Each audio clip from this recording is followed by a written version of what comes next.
Capek ya, selalu ngebandingin hidup kita dengan orang lain. Padahal kalau kita melihat dari prosesnya, kita bakalan sadar kalau enggak semuanya itu instan yang kita lalui. Hal ini pernah dialami oleh salah satu followers aku. Aku kasih saja inisial namanya si E.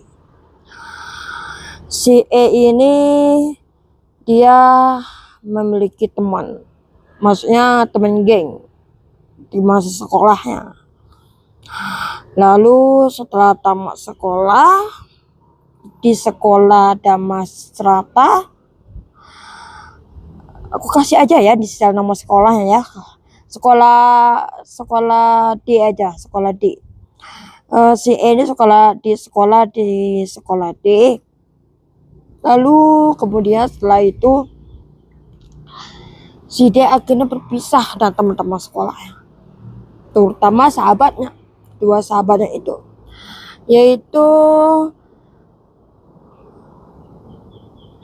si M dan si N. Si E berpisah nih dengan dua sahabatnya itu. Lalu mereka berpelukan, habis berpelukan, akhirnya setelah itu mereka pisah setelah tamat SMA. Hasil mereka berada di jalan yang berbeda. Oke, next kita lanjut ya. Setelah itu lambat laun, beberapa bulan kemudian, hingga 1 tahun atau 2 tahun, si E mulai merasa tertinggal jauh. Dia mendengar kabar kalau si M udah nikah. Lalu dia dengar kabar kalau si temannya satu lagi itu ternyata udah kuliah di luar negeri dan mendapatkan beasiswa. Sedangkan yang dia dapetin, dia nggak dapetin apa-apa. Dia nggak kuliah,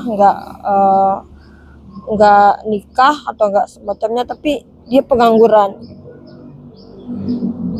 Jadi si E ini dia langsung pesimis. Dia merasa tertinggal jauh dari teman-temannya, terutama sahabatnya, terutama si M. Setelah dia mendengar kabar temannya si M ini sudah menikah, si E alhasil dia tidak datang di hari pernikahan sahabatnya karena dia tidak sanggup. Bukan berarti dia tidak dia itu merasa kayak, kenapa aku itu jauh banget dari mereka, seharusnya aku ada di depan mereka. Jadi si E itu benar-benar kepikiran seperti itu. Jadi hasil si E nggak datang. Lalu besoknya si M langsung ngechat nih sama si E, kamu kenapa nggak datang di hari pernikahan aku, kata si M. Lalu si E jawab kalau dia kelupaan. Tapi tanpa si E sadari, si M tahu, si M itu ngerti. Dia mulai paham apa yang dirasain si E. Alhasil si M nggak ngelanjut kata-kata lagi gitu. Karena dia ngerti kalau si E itu sudah mulai ngerasa tertinggal jauh dari teman-temannya.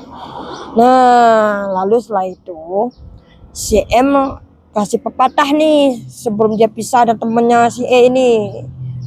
Sebelum dia melanjutkan hidup dengan suaminya, dia langsung kasih pepatah, nggak semua usaha itu instan dan semua itu butuh proses. Lalu si M meminta E percaya kalau kamu itu pasti bisa melakukan itu. Ya, akhirnya tapi si E benar-benar tidak menyerap apa yang dikatakan oleh si M, karena si E itu mulai terpengaruh.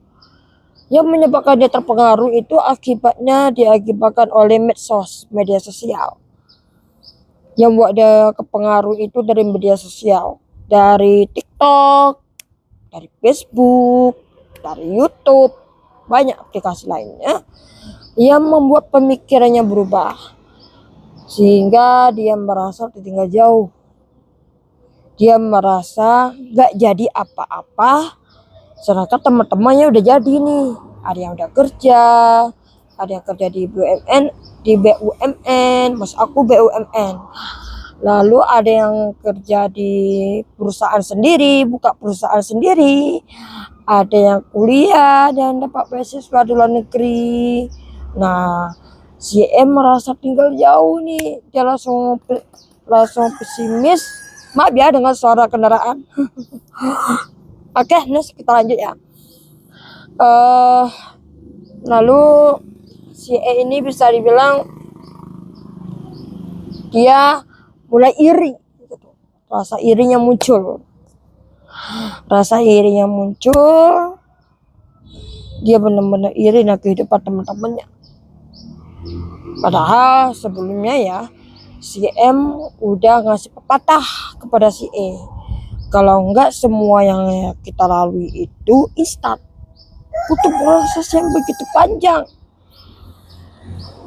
Tidak ada usaha yang kita lalui itu instan. Butuh proses. Tapi si E ini cuma lihat hasilnya. Tidak melihat proses yang dilalui teman-temannya. Ya, alhasil si E benar-benar gak meresapi karena dipengaruhi medsos yang mempengaruhi, yang mana ada kalimat-kalimat, kata-kata jangan sampai tertinggal jauh oleh teman-teman kita. Kita harus maju. Pokoknya banyak ya kalimat-kalimat yang kayak memprovokasi seseorang, mempengaruhi seseorang gitu agar kita tidak maju kita. Padahal yang bikin kita maju itu kita tetap bergerak setelah melihat teman kita itu berada di depan kita. Ya akhirnya lambat laun 1 tahun, 2 tahun, 3 tahun hidup si E itu aja. Hidupnya nggak berkembang, cuma hanya selalu melihat kemajuan teman-temannya. Padahal kalau si E nggak melakukan hal yang lain gitu, bisa dibilang dia fokus ke hal-hal yang lain, hal yang positif, tapi dia selalu melihat pencapaian teman-temannya. Padahal sahabat lamanya si M itu udah ngejelasin kalau semua yang kita lalui itu butuh proses, nggak ada yang instan. Padahal sudah diulang loh kata-kata itu. Kata-kata itu sudah ditanamkan, sudah diulang, tapi si itu benar-benar nggak dengar. Ya, alhasil berujung penyesalan. Sampai tahun ini si akhirnya dia mulai menyesal. Dia mulai berpikir, coba aja dulu aku dengar kata-kata sahabat aku, mungkin aku nggak akan gini-gini doang. Ya, alhasil si mulai berubah hidupnya menjadi lebih produktif, yang melakukan hal-hal kecil yang bisa merubah hidupnya tanpa melihat pencapaian teman-temannya. Aku mau nanya nih sama teman-teman, ada nggak yang berpengalaman hal yang sama kayak si E, yang benar-benar merasa tertinggal jauh oleh teman-temannya? Kalau gitu, kolom komentar bawah ini ya. Ciao.